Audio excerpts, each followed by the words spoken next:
So the broken car saga continues, as it always does. So I'm over here. Finally, I wrapped up the brakes on the truck. I've been driving that the past couple of days, or actually, yeah, past few days I've been driving the truck. Everything's been good there. So I came home from work, decided it was time to finally get to this because I put it up in the air and then the truck broke, and then now I want to get to this so that it's not up in the air anymore. All right, so I come over here, I do an oil change. I change my spark plugs, and I look over in the driveway and I see a fresh trail of fluid, and I'm like, what is this? Don't tell me this thing's leaking brake fluid again. So I get sidetracked. I come down here and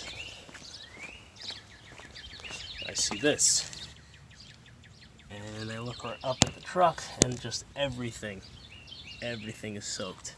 I smelt it. I thought it smelled like motor oil. So I was like, oh shit, how long did I drive with this oil dumping out like this? This is just from being parked for like a half hour. This is what spilt out. And started the truck. Turns out that it's not motor oil. It's transmission fluid. And it's leaking from the hard line for the transmission cooler. Yeah, you can see this one's wet right here. And I don't know where the other one is, but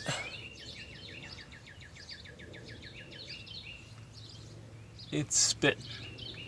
It is spitting a good deal. Oh, it's right here. There's like a slit right around that area that you can't see, but as soon as you start the truck, it just funnels out of it. So I gotta figure that out now.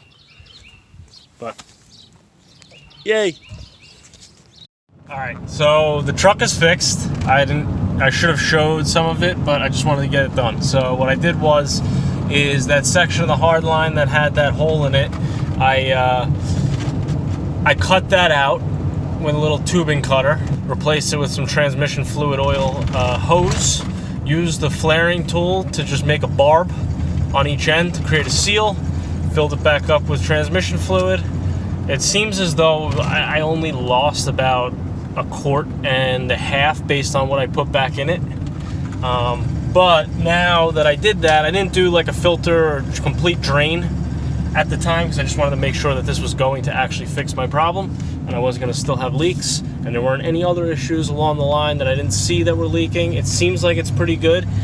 So now what I think I'm going to do in a little bit, once I get the wagon back on the road and I have my actual daily driver, I'm going to pull the pan down, drain the filter, or drain the pan, replace the filter, and that's that. So anyway, now this thing, I don't know if you can hear it shifting, but it is shifting smoother now than it has in all my time of owning this thing. It's always been like a hard shifter, always banged into gear a little bit, but maybe I needed to take care of this a little sooner.